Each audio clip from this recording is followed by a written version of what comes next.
आता आपण म्हटलं की स्वरांची स्थापना त्याच्यावर झाली आहे, देवतांची स्थापना झाली आहे, तर एक संगीत चिकित्सा या विषयातनं जर विचार केला तर ह्या तत्वांचा आणि किंवा या देवतांचा किंवा या स्वरांचा त्याच्याशी काय संबंध?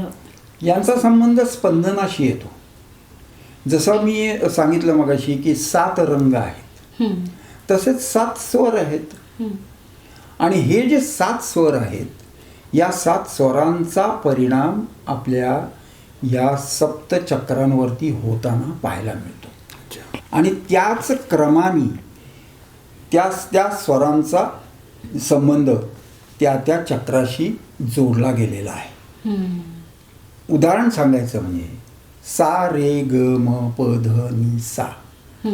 त्याच्यामध्ये सा रे ग म प ध नि हे जे आहेत स्वर, हे आपल्या शरीराशी संबंधित येतात.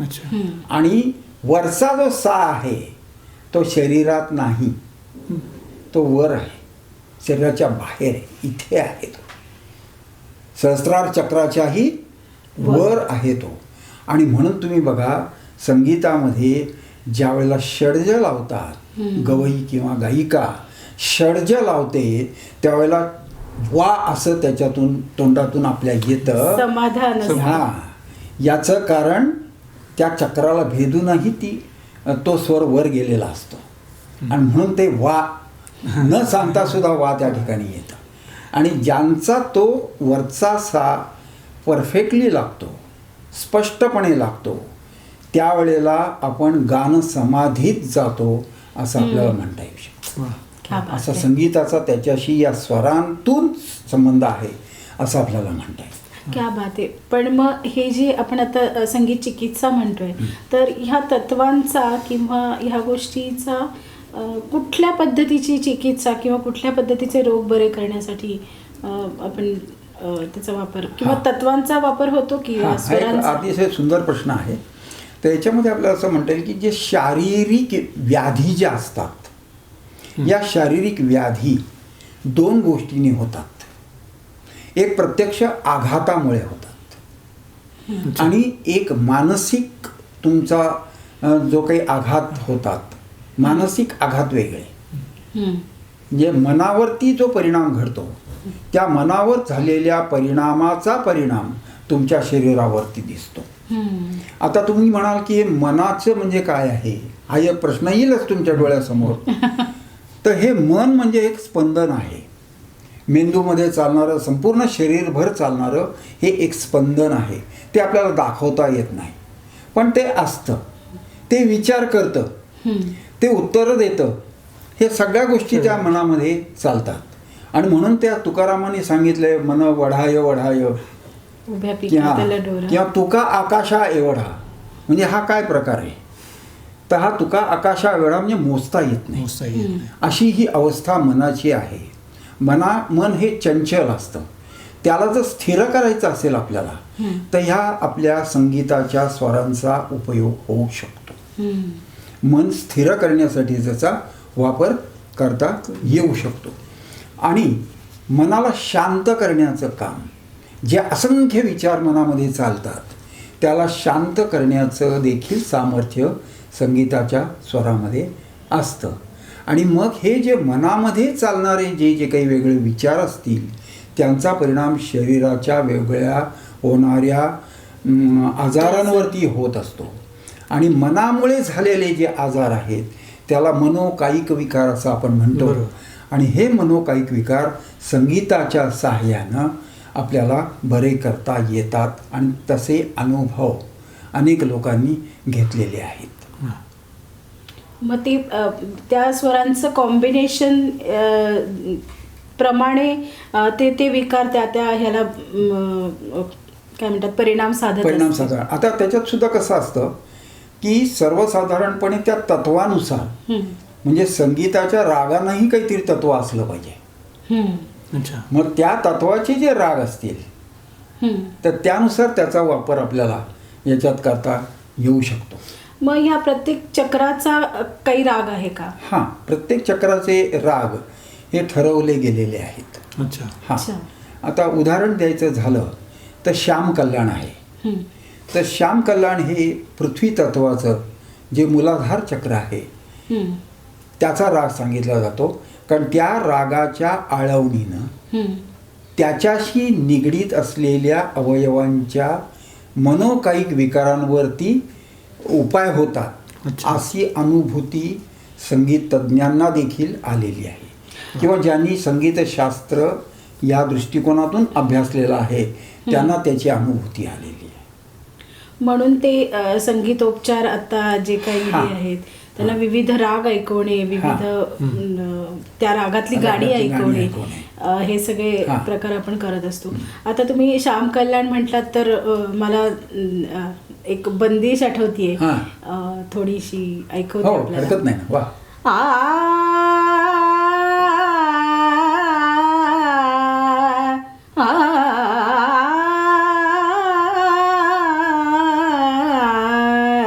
तेरु ध्यान अति पावन, तेरु ध्यान अति पावन, श्री गणेश कार्तिकेय, श्री गणेश कार्तिकेय, गौरी मातव नंदन, तेरु ध्यान अति पावन.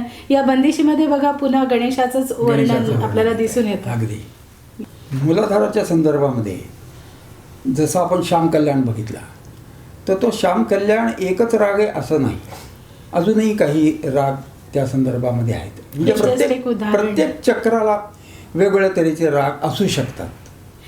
आता आपण मूलाधार चक्राचा श्याम कल्याण बघितला तर दुसरं चक्र स्वादिष्ठान चक्र, त्याचा कोणता राग? आपतत्वाचं हे तत्व हे चक्र आहे, त्याला यमन किंवा कल्याण असे राग वापरता येऊ शकतात.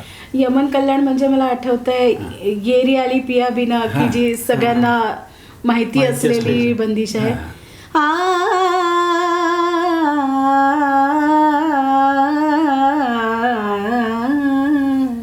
येरी आली पिया बिना, सखी येरी आली पिया बिना, सखी कलना परत मोहे, घडी पलचीन देना, येरी आली पिया बिना. सुंदर. ह्याविषयी काय सांगाल? आता ह्या दृष्टिकोनातून आपण बघायला गेलं की ह्या जर राग आपण ऐकला तर सायकोसोमॅटिकच्या संदर्भातून आपल्याला जे द्रवस्थितीमध्ये जे काही विकार होतात किंवा शरीरातल्या द्रवांवरती परिणाम होणारे जे सायकोसोमॅटिक विकार आहेत त्याच्यावरती त्याचा चांगला परिणाम हा घडू शकतो. म्हणजे उदाहरण सांगायचं झालं जसं आपण मगाशी मूलाधाराचा विचार केला होता, तर मूलाधार हे कोणत्या अवयवांशी संबंधित आहे, तर जे संपूर्ण आपली जे एक्सक्रेटरी सिस्टीम जी आहे त्या एक्सक्रेटरी सिस्टीमशी संबंधित ती गोष्ट आहे. किंवा कमरेपासून खालचा जो भाग आहे तो या मूलाधाराच्या वरती कंट्रोल केला जात असतो आणि त्यामुळे त्या त्या भागाचे जे विकार आहेत ते विकार बरे करण्यासाठी आपल्याला त्या त्या रागांचा वापर हा करता येऊ शकतो. मग एक मातृत्व किंवा त्या दृष्टिकोनातनं सुद्धा प्रजनन क्षमता वाढवणे किंवा ह्या गोष्टीसाठी देखील त्याचाही यमनशी संबंध जोडता येऊ शकतो. श्याम कल्याणशी मूलाधार श्याम कल्याण तर आहेच, पण आता जो आपण विचार करतो स्वादिष्ठान हे ओटीपोटाशी संबंधित असल्यामुळे ओटीपोटाशी संबंधित असणारे जे विकार असतील त्या विकारांवरती याचा चांगला परिणाम होऊ शकतो. पुन्हा विषय आला उत्पत्तीचा. उत्पत्ती पुन्हा तिथे दिसून येते. बरोबर. आता तिसरं चक्र मणिपूर चक्र आहे. मणिपूर चक्राचा त्याचा राग सांगितला जातो अभोगी. पण अभोगीच असेल असं नाही, इतरही तत्सम राग वापरले जाऊ शकतात. पण एक उदाहरण दाखवत आपण एक अभोगी त्याच्यातली काही तत्व त्याच्यासाठी उपयुक्त आपण घेतलेलं आहे आणि इथे पचनाशी संबंधित आहे. आणि म्हणून ते पचनाशी संबंधित असलेले विकार म्हणजे शारीरिक नाही म्हणत मी, पण शारीरिकचाही तुम्ही जर ऐकलं तर परिणाम हा होणारच आहे, तो काही प्रश्न तिथे निर्माण होत नाही. परंतु तुमच्या काही मनावर झालेल्या गोष्टीमुळे जर काय पोटावर पचनक्रियेवर जर काही परिणाम झालेला असेल तर त्याला ताळ्यावर आणण्याचं काम हा राग निश्चित करतो. अभोग अभोगीची बंदिश आठवतीये. हा. मद साधम करे सा अब नाम नाऊ मैं तो है अब नाम नाऊ मैं तो है. वा सुंदर. आता तशाच तऱ्हेने आपण जसा अभोगी आपण इथे बघितला तर तो कुठल्या याचा होता? मणिपूर चक्राचा. आता आपण जसं वरती हृदयाकडे जाल लागू किंवा ज्याला अनाहत चक्र असं आपण ज्याला संबोधतो तर तिथे अगदी छान 2 राग सांगितले जातात त्याच्यासाठी. ते म्हणजे दुर्गा आणि भैरव. ओहो. हां. तर अगदी प्राथमिक ज्या वेळेला शिक्षण घेतात संगीताचं त्यावेळेला हे दुर्गा रागाचं अगदी हमखास दुर्गा राग हा शिकवला जातोच आणि जरा उच्चमध्ये भैरव शिकवला जातो माझ्या मते. म्हणजे आता एक सांगायचं झालं तर आत्ताच नवीन आलेला पिक्चर आहे बंदिश बँडिड 2. त्याच्यामध्ये खूप छान दुर्गाची बंदिश सांगितलेली आहे. बरं. सखी मोरी रूम झूम बादल गरजे बरसे सखी. त्यामध्ये ही पारंपरिक बंदिश घेतलेली आहे. सो आत्ताच्या सगळ्या पिढीला ती कदाचित माहीत असेल बंदिश. तो हा राग दुर्गा. भैरव दुर्गा आणि भैरव जागो ब्रिजराज कुवर जागो ब्रिजराज कुवर नंद के दुलारे जागो ब्रिजराज कुवर. भैरव राग. हां. आता या भैरवामध्ये तुम्ही बघा दुर्गा आणि भैरव या दोघात थोडासा फरक असा आपल्याला जाणवेल की भैरव थोडासा गंभीर आहे. त्यामुळे ह्या संदर्भामध्ये श्वसना असेल किंवा हार्ट असेल याच्या संदर्भात जर थोडंसं गांभीर्य जर अशा टाईपचं जर का त्या ठिकाणी परिणाम जर होत असेल तर हा भैरव राग त्याच्यावर हा निश्चितच आपल्याला परिणाम हा करू शकेल अशी खात्री वाटते. येस. म्हणजे अनाहत हा थोडक्यात हृदयाशी संदर्भातले सगळे रोग बरे श्वसन आणि रुधिराभिसरण या संदर्भामध्ये आहे. म्हणजे कसं काय वेळेला होतं की माणूस घाबरतो आणि घाबरला की पाल्पिटेशन किंवा हृदयाची स्पंदनं कमी जास्त होतात, धडधड त्या ठिकाणी होते किंवा ज्याला आपण ब्लड प्रेशर म्हणतो असं रक्तदाबाचा जर काही विकार असतील तर त्याच्यावर याचे उपयोग होतात.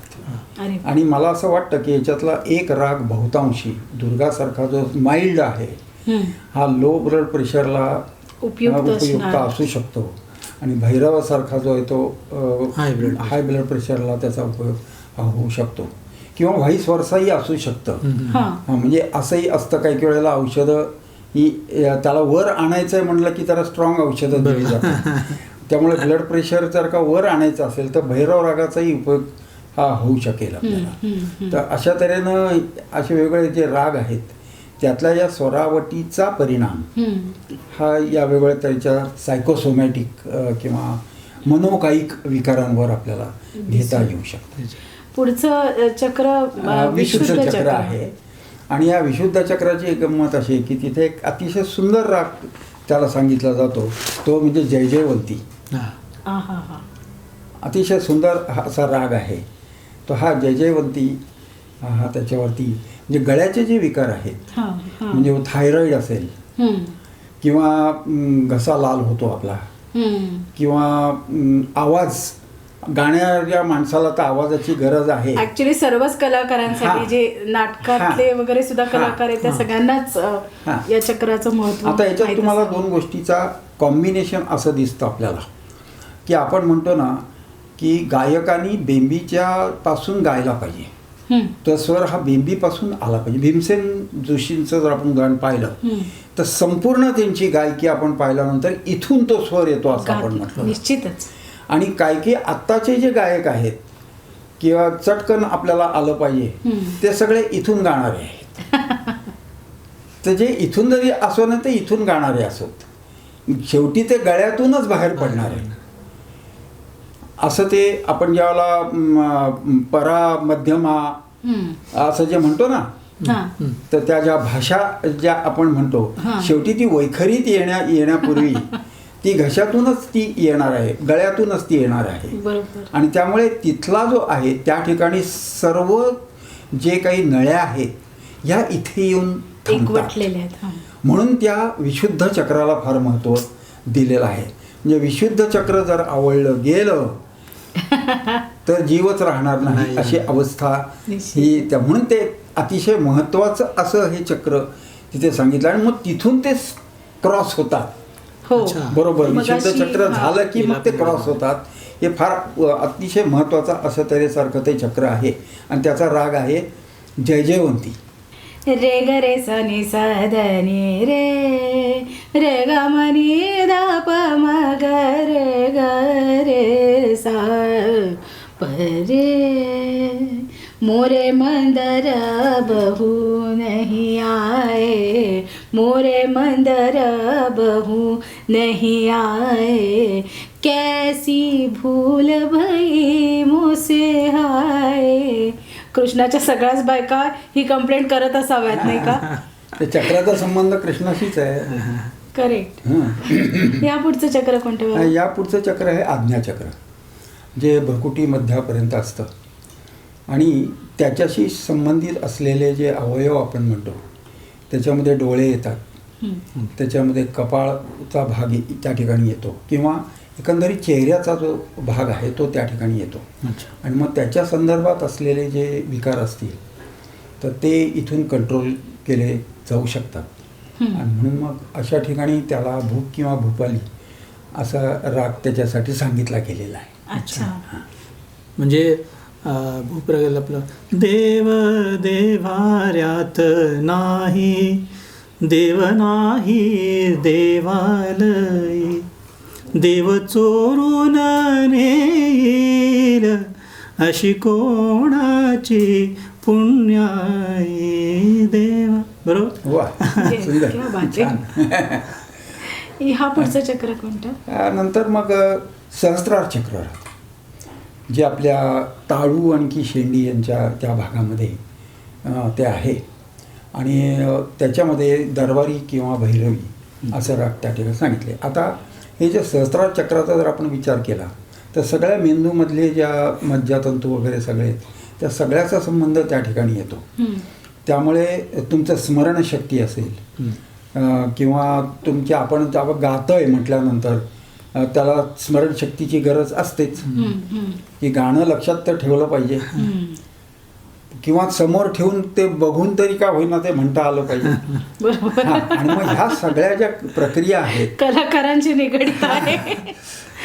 हा जो सगळा प्रकार जो आहे तर सगळा मेंदू, संपूर्ण मेंदू ज्याला म्हणतात त्याच्यावरती निगडीत अशा प्रकारचे जे विकार तिथे येतात. विशेषतः मॅनिंजायटिस सारखे जे विकार आहेत, की मेंदू आपला पाण्यामध्ये तरंगत असतो विशिष्ट प्रकारच्या, तर तो जो द्रव आहे त्या द्रवामध्ये व्हायब्रेशन्स ही निर्माण होऊन त्याप्रमाणे त्या द्रवात जर काही कमतरता आली तर मेंदूचे काही विकार हे तिथे होऊ शकतात. परंतु जे त्यातले सायकोसोमॅटिक अशा प्रकारचे आहेत तर असे हे विकार जर घालवायचे असतील तर त्याच्यासाठी आपल्याला दरबारी किंवा भैरवी हा राग तिथे सांगितलेला आहे. आणि त्याच्यामध्ये एक प्रकारचं समाधान असतं. आता कुठल्याही ज्यावेळेला मैफल होते, ही मैफल झाल्यानंतर शेवटी भैरवी गायली जाते. कशा करता गातात भैरवी? समजा नाही गायली तर बिघडतो कुठे. पण कुठलेही बघा, श्रोते असोत किंवा त्यातले कुठलेही रसिक असोत, भैरवी झाल्याशिवाय त्याचं समाधान हे त्यांना होत नाही. आणि म्हणून हे जे समाधान होणं जे म्हणतात की मी आता समाधानी आहे, आणि जो माणूस समाधानी असतो तो सुखी असतो, आनंदी असतो. ती ही आनंद लहरी निर्माण करण्याच्या जर असतील मेंदूमध्ये, आपण जर आनंदमय कोशात जायचं असेल तर भैरवी आणि दरबारी हे राग त्या ठिकाणी सांगितलेले आहेत. घर जाने दे छांड मोरे मैया, घर जाने दे छांड मोरे मैया, हा हा करत तोरे पैया परत हूँ, मोहन से जगरैया, घर जाने दे छांड मोरे मैया. वा. आणि ती भैरवी धन्यभाग सेवा का अवसर पाया ती म्हणणार.